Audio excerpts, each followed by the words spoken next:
The year was 1988. The month was August. Deep in the northern Cascade Range of Washington state, a place where maps still had white spaces and the trees grew so thick they swallowed the sun, a man was looking for something he could not define. His name was Dr. Aries Thorne.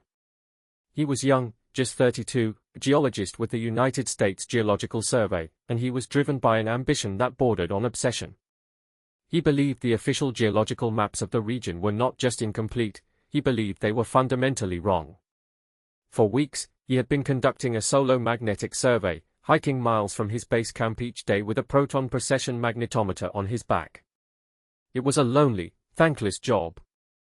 His superiors in Reston, Virginia, considered it a boondoggle, a waste of resources better spent on seismic monitoring near population centers. They had approved the survey only to placate Thorne's relentless, almost manic persistence. They saw him as a talented but difficult asset, a man who saw patterns where others saw only noise. On the morning of August 17, the noise became a symphony.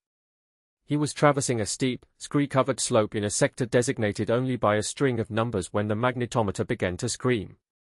The digital readout became a blur of nonsensical figures, flickering faster than the eye could process. The analog needle pegged itself so hard against its stop pin that Thorne worried it might snap. This was not a mineral deposit. A mineral deposit is a deviation, a spike.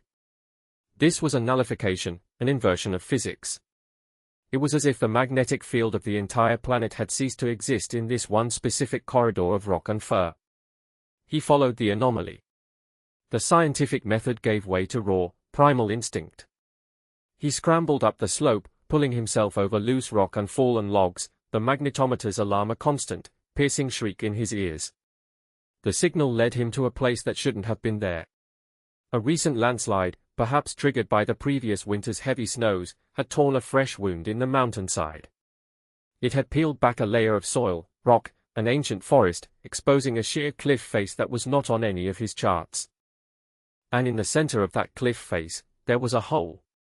It was not a natural cave entrance, weathered by wind and water. It was a perfect rectangle, roughly 12 feet high and 8 feet wide, its edges so sharp they looked as if they had been cut by a machine. The rock around it was the familiar granite of the Cascades, but the entrance itself seemed to be lined with something else. Something black. Something that did not reflect the light. Thorne switched off the magnetometer. The sudden silence was deafening, broken only by his own ragged breathing and the distant whisper of the wind. He approached the opening, his geologist's hammer in hand. He touched the edge of the rectangular portal. The material was cool, smooth, and impossibly hard. It felt like obsidian, but it had no glassy sheen. It was matte, absorbing all light, a perfect void carved into the mountain. He struck it with his hammer. The hardened steel tool bounced off with a dull thud, leaving not so much as a scratch. The impact sent a painful vibration up his arm, but the black material itself did not seem to register the blow at all. He took a high-powered flashlight from his pack and stepped inside. He was not in a cave. He was in a hallway. The floor, walls, and ceiling were all constructed of the same seamless, matte black stone. The air was still and cold, carrying a faint, almost subliminal hum that he felt more in the bones of his skull than he heard with his ears. The flashlight beam, which could normally cut through a quarter-mile of darkness, seemed to be swallowed by the walls, its effective range reduced to a mere 20 or 30 feet. He walked for what felt like 100 yards down the perfectly straight corridor. It ended in another perfect rectangle, a doorway that opened into a vast, circular chamber. The room was perhaps 50 feet in diameter, its ceiling a high, vaulted dome that was lost in the oppressive darkness above. The low hum was stronger here, a palpable pressure against his eardrums. In the precise center of the chamber, illuminated by a faint, internal luminescence from the floor, stood a single pedestal. It was carved from the same black stone, rising about 4 feet from the ground. And on top of it sat a tablet. It was about the size of a modern laptop, made of the same impossible black material as the structure around him. Its surface was covered, edge to edge, with markings. They were not petroglyphs. They were not any indigenous script he had ever seen. Thorne was a man of science, a geologist, but he had taken enough elective courses in archaeology and ancient history to recognize the deeply ordered, systematic nature of the symbols. They were cuneiform, wedge-shaped impressions, arranged in meticulous rows. The language of ancient Sumer. Here, in a sealed chamber inside a mountain in North America. His mind reeled, struggling to reconcile the impossible data. A Sumerian tablet, which should be clay and crumbling in a Mesopotamian desert, was here, perfectly preserved in a material unknown to science, inside a structure that defied all known geology and engineering. The timeline was wrong. The geography was wrong. The technology was wrong. Everything he knew, everything he had ever been taught, was disintegrating in the face of this single, silent object. He did what any scientist would do. He tried to document it. He pulled out his standard-issue USGS camera and took photos of the tablet, the pedestal, the chamber. Then, his hands shaking, he took out his personal pocket camera, a small Minolta, and took another set of pictures. A backup. A private record. A desperate act of self-preservation against the rising tide of disbelief in his own mind. He reached for his radio. He keyed the microphone, his voice trembling. "Base, this is Thorne. Do you copy?" The radio hissed with static.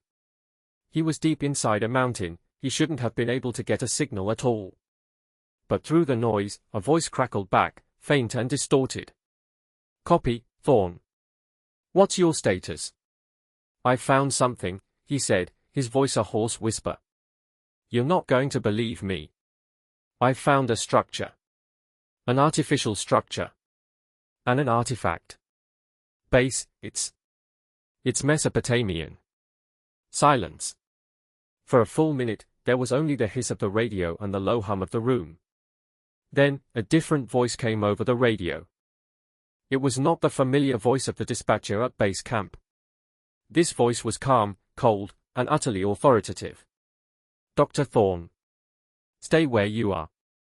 Do not touch anything further. Help is on the way." Help arrived in less than 3 hours. It did not come in the form of a USGS Jeep or a Park Service rescue team. It arrived as a black, unmarked helicopter, a military-grade machine that settled onto a hastily cleared landing zone near the landslide with terrifying efficiency. 4 men disembarked. They wore no uniforms, only practical black field gear. They carried sidearms and moved with a coordinated precision that spoke of years of training. They were not scientists. They were not police. They introduced themselves only as representatives of a Federal Oversight Committee for Geological Security. Thorne had never heard of such a committee. They did not ask him questions. They gave him orders. They escorted him from the chamber, their faces impassive and unreadable.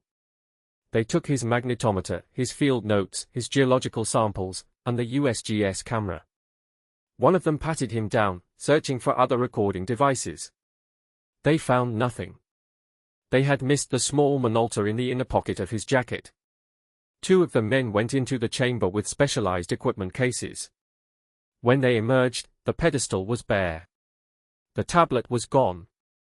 Back at his base camp, Thorne was subjected to a debriefing that felt more like an interrogation.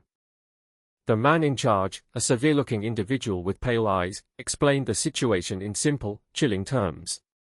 What Thorne had found was classified above top secret. He was to speak of it to no one. Ever. His official report would be amended for him. It would state that he had followed an anomalous magnetic reading to a deposit of unusual but geologically insignificant basalt formations exposed by the landslide. He would sign that report. He would also sign a national security non-disclosure agreement, a document so thick and laden with legal threats that the penalties for violating it included charges of treason. His solo survey was terminated. His career as a field geologist was over. He was reassigned to a desk in a basement office in Reston, tasked with cross-referencing archival seismic data from the 1950s. It was a professional prison. They sealed the mountain. Within a week, a new, permanent USGS monitoring station was established in the valley below, its perimeter fenced and guarded. The official story was that it was for volcanic and seismic research, but the locals knew it was a lie. The loggers and hunters who had roamed those hills for generations were now barred, turned back by armed federal agents. The mountain had been taken. The discovery had been buried. And Aries Thorne, the man who had seen the impossible, was silenced. But that is not where the story ends. That is where it begins. Because the official report, the one signed under duress by a terrified young scientist, was a lie. The story of insignificant basalt formations was a carefully constructed fiction designed to conceal a truth so profound, so paradigm-shattering, that its revelation would not just rewrite our history books, but our understanding of reality itself. They say Aries Thorne made a mistake. They say he misinterpreted a natural phenomenon. They say he was a promising but unstable geologist who suffered a psychological break in the isolation of the wilderness. They are lying. This was not an isolated incident. This was not a chance discovery. This was protocol. A well-oiled, ruthlessly efficient machine of suppression, kicking into gear the moment an unauthorized individual stumbled across a secret they have been guarding for decades. What if the ground beneath our feet is not what we think it is? What if the great mountain ranges of the world are not merely the result of blind tectonic forces, but something else entirely? What if the most ancient civilizations on Earth, the ones we condescendingly call primitive, were in possession of a knowledge so advanced that we are only now, in the 21st century, beginning to grasp its terrifying implications? They tried to erase the story of what Aries Thorne found in that chamber. They confiscated the evidence, discredited the witness, and locked the location down behind a wall of secrecy and federal authority. But they failed. They failed because they missed one small detail. One roll of film, hidden in the pocket of a jacket, holding 24 photographs of the impossible. Welcome to the story they tried to erase. Welcome to the secret of Mount Tyrannes. For 15 years, Aries Thorne kept his silence. He worked his meaningless job in the USGS archives, a ghost haunting the halls of the institution he once revered. He watched his former colleagues publish papers, win awards, and build their careers, while he languished in obscurity, the memory of the black chamber burning in his mind like a radioactive coal. The non-disclosure agreement was a cage, and the threat of federal prison was its lock. But fear, over time, can curdle into a different kind of resolve. In 2003, diagnosed with a terminal illness that gave him nothing left to lose, Thorne decided to break his silence. He knew he couldn't go to the media. The Oversight Committee would discredit him, paint him as a disgruntled ex-employee, a fantasist. They would use the power of the state to crush him. So he chose a different path. He began writing a series of long, encrypted letters to an independent journalist, a man known in the fringe communities of the internet for his dogged pursuit of suppressed information. A man named Julian Croft. These letters, which now form the backbone of this investigation, are a testament to one man's courage. They are a primary source, a voice from the heart of the conspiracy. In his first letter, dated October 12, 2003, Thorne wrote, "They didn't just take the tablet. They took the mountain. They quarantined it from the public, but the activity there has only increased. I have been monitoring the seismic data from that sector through back channels for years. There are energy readings coming from that location that have no natural explanation. They are not studying it. They are trying to control it." Thorne's account, chilling as it is, does not exist in a vacuum. Once you begin to look, once you know what to search for, the pattern becomes terrifyingly clear. The suppression of his discovery in 1988 was not a unique event. It was a repetition of a playbook used time and time again, all over the world. Let's go back to 1962. The location is the Ural Mountains, in the heart of the Soviet Union. A state-run mining collective, digging for nickel deep within the KYSHTYM range, broke through into an unexpected void. The miners' reports, smuggled out years later after the collapse of the USSR by a former KGB archivist, are eerily similar to Thorne's. They described a vast, smooth-walled cavern that was clearly artificial. They found strange, metallic artifacts inscribed with unknown symbols. The foreman radioed the regional director. Within hours, the site was swarmed not by mining engineers, but by agents of the KGB's first chief directorate. The entire mining complex was evacuated under the pretext of a radiation leak. The official report, released months later, stated that a catastrophic structural failure had led to the irreversible flooding of the lower mine shafts. 112 miners were declared dead. But the archivist's testimony tells a different story. The miners were not killed in a collapse. They were executed. And the mine was not flooded by groundwater. It was deliberately filled with concrete by KGB special engineering crews. The discovery was not just buried. It was entombed. Now, let's jump forward to 1995. The location is the Japan Trench, one of the deepest points in the world's oceans. The deep-sea drilling vessel Chikyu Maru, on a mission funded by an international scientific consortium, was attempting to be the first to drill through the oceanic crust to the mantle. At a depth of over 7,000 meters below the seabed, their drill bit, after hours of struggling through dense basalt, suddenly broke through into a void. The pressure readings flatlined. The drill was hanging in open space. They lowered a reinforced fiber optic camera down the borehole. For 93 seconds, the control room aboard the Chikyu Maru stared at their monitors in stunned silence. The camera feed did not show a natural sea cave. It showed what appeared to be a colossal structure, composed of right angles and geometric patterns, stretching away into the abyssal darkness. The material was dark, non-reflective, and seemed to absorb the camera's powerful lights. Before anyone could process what they were seeing, the feed abruptly cut to static. Simultaneously, all communications from the ship were jammed. The project was immediately halted under a national security directive issued not by the Japanese government, but by a private liaison from the consortium's board of directors. The crew was forced to sign lifetime secrecy oaths. The official explanation for the project's termination was insurmountable technical difficulties and equipment failure. The 93 seconds of video footage vanished. It has never been seen since. An artificial chamber in a Washington mountain. A buried cavern in the Urals. A geometric structure at the bottom of the Pacific. 3 disparate locations, 3 different decades, 3 different governments. One identical pattern, discovery, suppression, and a cover story of accident or failure. The information was even, for a brief time, public knowledge, before it was systematically scrubbed or relegated to the realm of folklore. In the archives of the Seattle Post-Intelligencer, if you dig deep enough into the microfiche, you can find a small article from November 3, 1912. It's a human interest piece, written with a tone of bemused condescension. It tells the story of an old prospector named Jedediah Kane, a man who had spent 40 years searching for gold in the Cascades. Kane came down from the mountains that autumn with a wild story.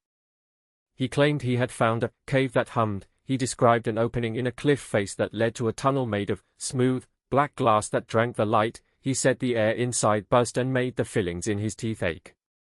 He tried to lead a party from the nearby town of Darrington back to the site, but was unable to find it again.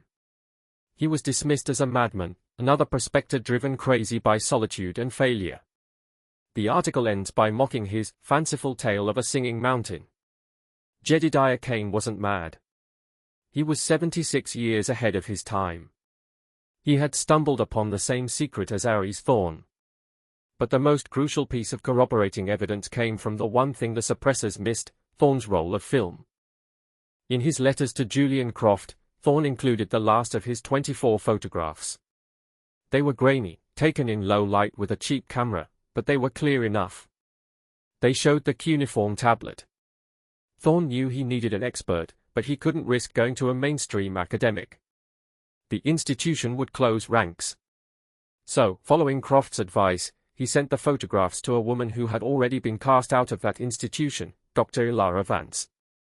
Vance was a brilliant Sumerologist, formerly of the University of Chicago.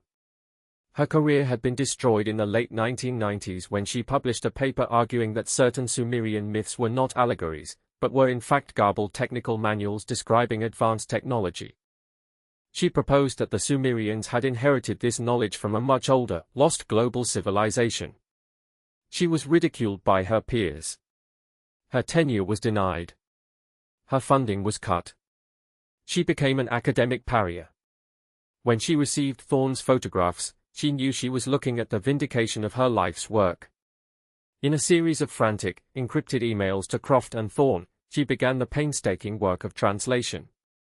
The cuneiform was an archaic dialect, pre-Akkadian, but the symbols were clear.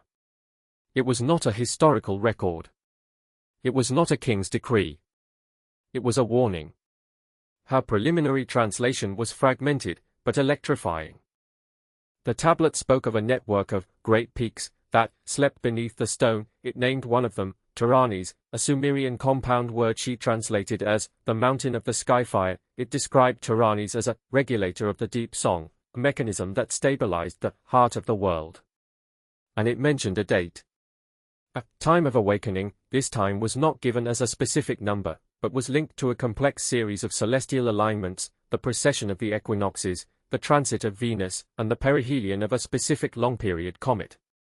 Before Vance could complete the full translation, the hammer fell. Her small, privately funded research grant was abruptly audited and cancelled due to financial irregularities. Her university email account was shut down. A quiet, persistent campaign of harassment began, strange clicks on her phone line, cars parked outside her house at all hours, veiled threats delivered by polite men in dark suits. The same machine that had silenced Thorne was now grinding away at Ilara Vance. She was being discredited, isolated, and intimidated. They were trying to bury the truth for a second time. But they were too late. She had already translated the most important parts. She had already sent her notes to Julian Croft. She had given the mountain its name. And she had confirmed that the tablet was a countdown clock. So what was this object that Ares Thorne discovered? What was this tablet, written in an ancient language, found on the wrong continent, inside a structure built with impossible technology? Was it a map? A history? A prophecy? Or was it something far more functional? The answer lies in a radical, and deeply unsettling, framework for understanding our world. It is a concept that has been pieced together by independent researchers like Julian Croft, working from the fragments of evidence left behind by silenced witnesses like Thorne and Vance. It is known as the cyclical resonance theory. The theory is both simple in its premise and terrifying in its implications.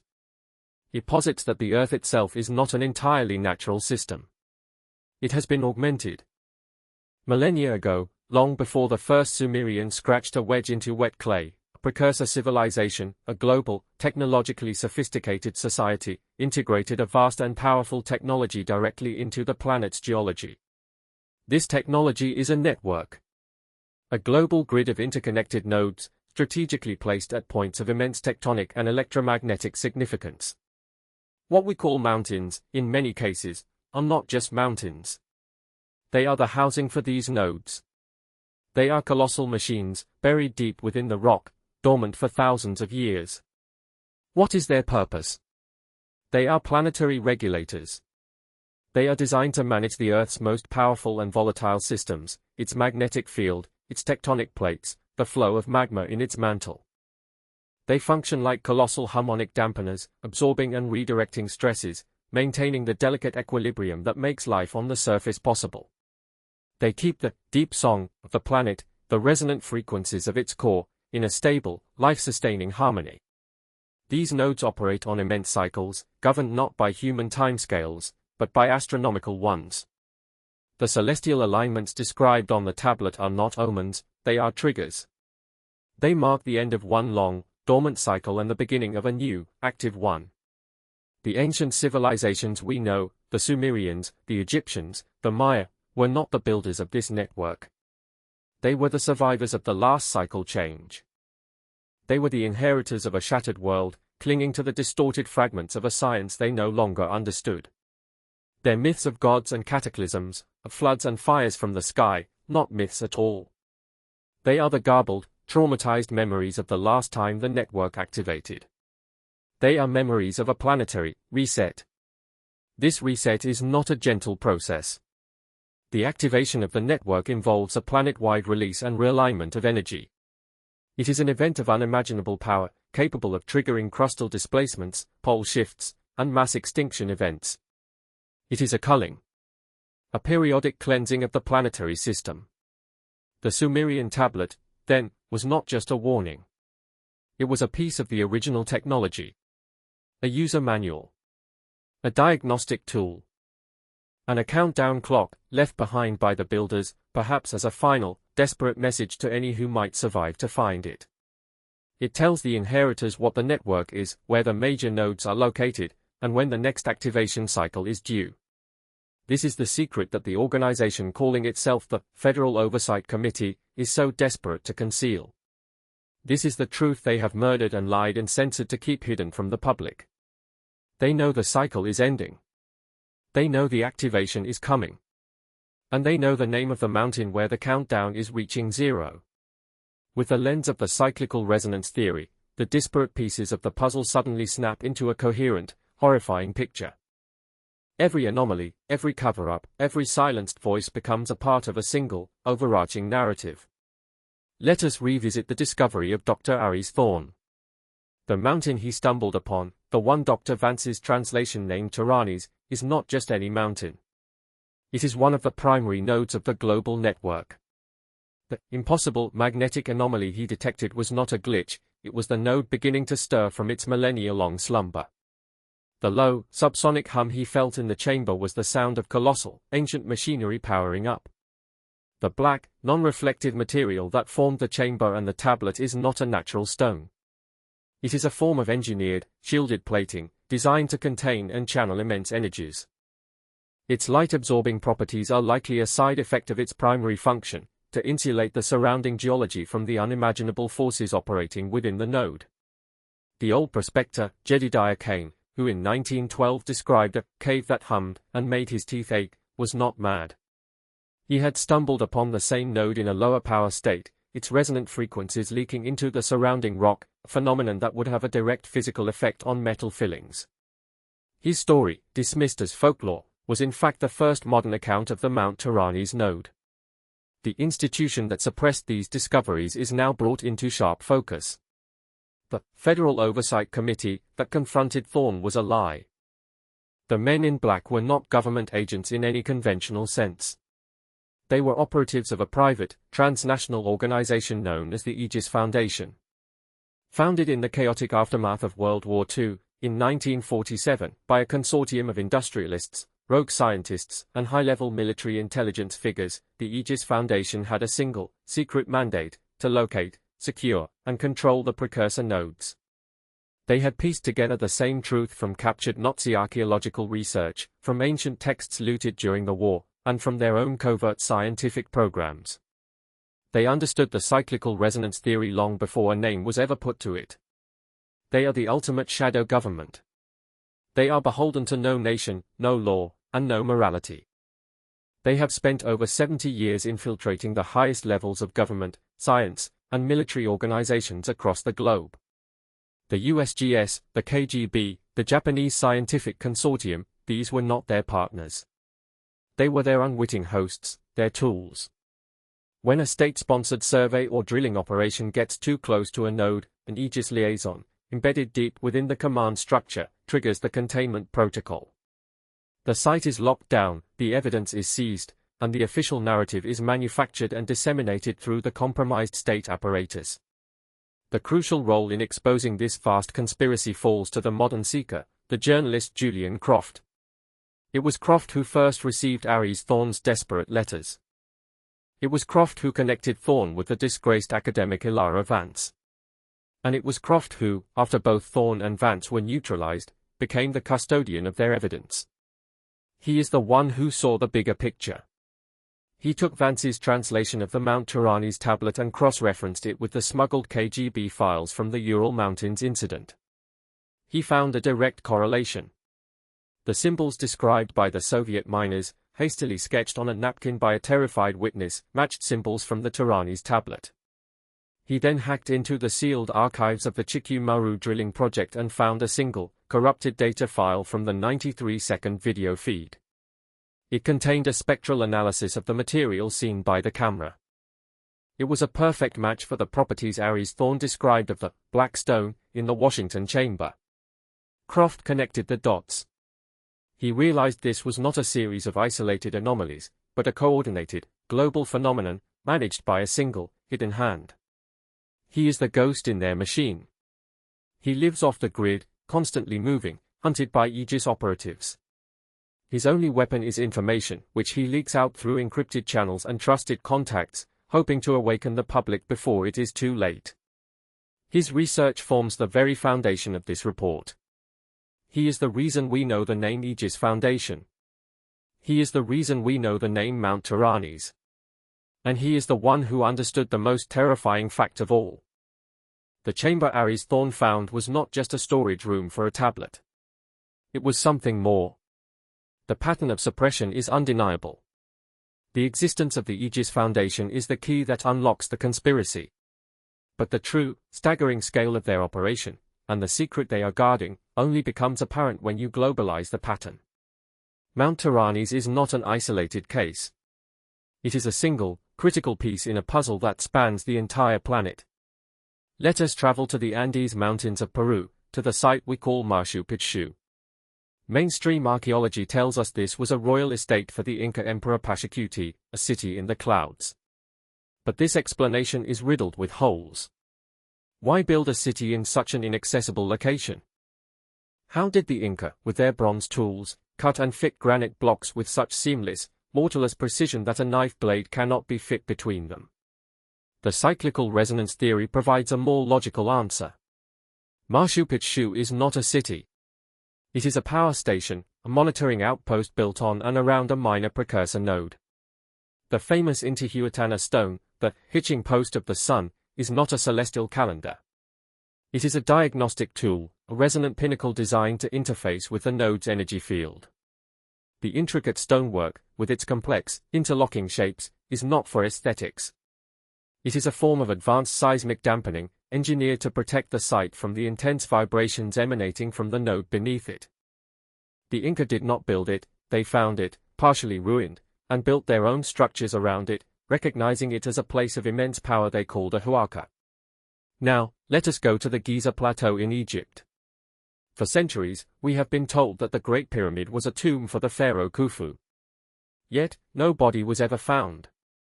Its internal structure, with its ascending and descending passages, its so-called air shafts, pointed at specific stars, and its central, king's chamber, built of solid granite, makes no sense as a burial place. Re-examine it through the lens of technology. The Great Pyramid is not a tomb. It is the primary resonant node for the entire African tectonic plate. It is a colossal machine, designed as a harmonic amplifier. The air shafts are waveguides, aligned with specific star systems for calibration during key astronomical cycles. The Grand Gallery, with its corbelled walls and grooved slots, was designed to hold a series of resonant tuning forks or crystals. The King's Chamber is the heart of the machine, a resonance chamber constructed of Aswan granite, a stone rich in quartz crystals, known for its piezoelectric properties. When activated, this chamber would convert the immense tectonic pressures of the planet into a powerful, stable energy field. The sarcophagus? It was likely a tuning capacitor or a final stage resonator. The evidence is global. Travel to Australia, to the massive sandstone monolith of Uluru. The local Pitjantjatjara people, the Anangu, do not see it as a rock. They say it is a hollow, physical marker of the dream time, a time when creator beings shaped the world. Their oral traditions, passed down for tens of thousands of years, speak of a great war between two creator spirits at this site, a war that shook the very foundations of the earth. This is not myth. It is history. Uluru is a massive, exposed, and now largely dormant precursor node. The stories of the Dreamtime are the distorted, allegorical memories of the network's active state, and the cataclysmic battles are descriptions of the last planetary reset. From the submerged structures off the coast of Yonaguni in Japan, to the impossible megaliths of Baalbek in Lebanon, to the strange magnetic anomalies of the Bermuda Triangle, the pattern holds. All these sites exhibit impossible engineering, are associated with strange energy phenomena, and are woven into local legends of gods and ancient cataclysms. This global pattern proves a unified origin. The mathematical constants embedded in the dimensions of the Great Pyramid, pi and phi, are also found in the layout of Teotihuacan in Mexico. The specific resonant frequency of the King's Chamber, around 16 Hz, at the very low end of human hearing, has been detected inside the main chamber at Newgrange in Ireland, a structure older than the pyramids. Furthermore, linguistic analysis of the fragmented inscriptions found at these sites, including the Turanese tablet, points to a common root proto-language, a mother tongue from which all subsequent ancient languages diverged. This was the language of the builders. All of this points to a single, globe-spanning, technologically advanced civilization that existed in the impossibly distant past. A civilization that understood the cyclical nature of the planet and built a network to manage it. A civilization that was ultimately destroyed by the very system it created. But the discovery in Washington state, at the mountain now named Turanese, revealed something unique, something that set it apart from all the others. In Giza, they built a monumental structure on the node. In the Andes, they built their city around the node. At Uluru, the node itself is exposed to the sky. But in the Cascade Range, the builders did something different. They built inside it. The chamber Aries Thorne discovered was not a ruin. It was not a monument. It was a control room. It was a functional, operational interface, waiting in a dormant state. The tablet he found was not just a historical record or a passive warning sign left for future generations. It was the key. It was a boot disk for a planetary operating system. And by removing it, the Aegis Foundation did not just steal a priceless artifact. They took the ignition key for a machine the size of a world. The question, then, is the most important one of all. Why?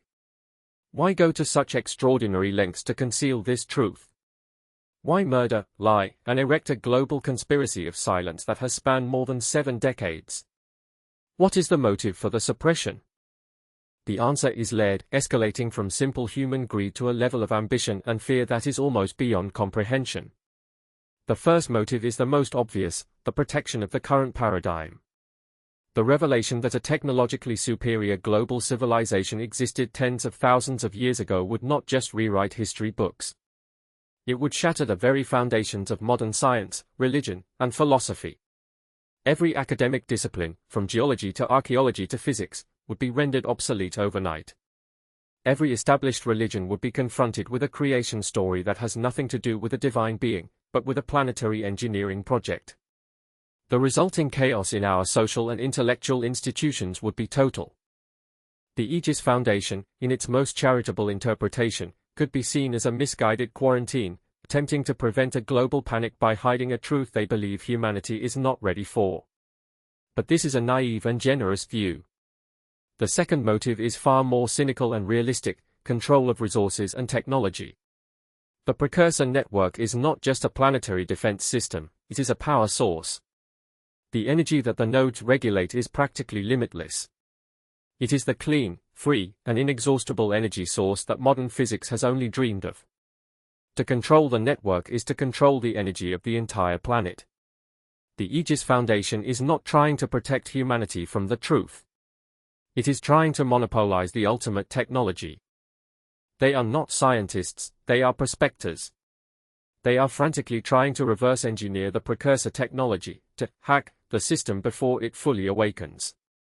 They want to be the ones who hold the switch when the power comes on, giving them absolute control over the future of human civilization. The tablet from Mount Turanese, the key, was the most important piece of that puzzle they had ever acquired. Yet, there is a third motive, deeper and darker than the rest. It is a motive born not of greed, but of absolute terror. The Aegis Foundation, in its 70 years of research, has likely translated far more of the precursor texts than just the Turanese tablet. They know what the reset event truly entails. They have read the technical descriptions of the last cycle change. And they are terrified. The awakening is not a gentle hum. It is a cataclysm of unimaginable violence. It is a planetary extinction event. The Aegis Foundation's frantic activity is not about controlling the new world, it is about surviving the end of this one. They are not protecting the public. They are preparing to abandon it. Their suppression of the truth is designed to prevent mass panic, not for our sake, but for theirs. It is to keep the population calm and compliant while they finalize their own escape plans. Think of the massive, deep underground military bases that have been constructed around the world, often in geologically significant and remote locations. We are told they are for continuity of government in case of nuclear war. This is a lie. This is their cover story. They are modern arks, built as close as possible to the precursor nodes, which will likely be the most stable locations on the planet during the shift. They are stocking these bunkers not just with supplies, but with the scientific and genetic data needed to rebuild their version of civilization after the reset. They are not trying to save humanity. They are trying to save a handpicked elite. They are building a post-cataclysm world where they are the gods. The final, chilling piece of this puzzle comes from the last testament of Dr. Ilara Vance. Before the Aegis Foundation completely silenced her, before her accidental death in a car crash that the police ruled a tragic result of drunk driving, despite her being a lifelong teetotaler, she managed to send one final package to Julian Croft. It was her complete, final translation of the Tyrannies tablet. In her notes, she explained that the celestial alignments described on the tablet were not just symbolic. They were a precise astronomical clock. The precursor civilization had an understanding of celestial mechanics that rivals or even exceeds our own. They could predict the movements of the heavens over hundreds of thousands of years. Vance, using modern astronomical software, ran the calculations. She pinpointed the exact date when the precession of the equinoxes, the transit of Venus, and the perihelion of the specified long-period comet would all lock into the precise configuration described on the tablet. The date is not in the distant past. It is not in the far future. It is in our lifetime. It is terrifyingly close. The tablet gives a specific year. A year that is fast approaching. Her final translation of the last line of the tablet, the line that serves as the final warning and epitaph of the builders, is the most poignant and horrifying testimony of all. It is the voice of a lost civilization speaking to us across a gulf of 50,000 years, a message of sorrow, of warning, and of inevitability. When the Skyfire sleeps, Vance translated, her notes trembling, the stone will sing. When the stone sings, the world is remade. The Skyfire is our sun, entering a specific, quiet phase of its solar cycle. The stone is the network of precursor nodes, embedded in the crust of our planet. And the remaking of the world is the cataclysm, the reset, the horrifyingly violent process of planetary reharmonization. The evidence is all around us, hidden in plain sight. It is in the impossible architecture of ancient ruins. It is in the censored reports of scientific expeditions. It is in the myths of our ancestors and the magnetic anomalies deep beneath our feet. They have tried to tell us that these are disconnected mysteries, products of overactive imaginations or primitive superstitions. They have created a world of comfortable lies to obscure the uncomfortable truth. The truth is that our planet is not what we think it is. It is a machine, an ancient and unimaginably complex piece of technology. And its warranty is about to expire. The truth does not need to be excavated from the ground. It is the ground. It does not need to be uncovered. It simply needs to be recognized for what it is.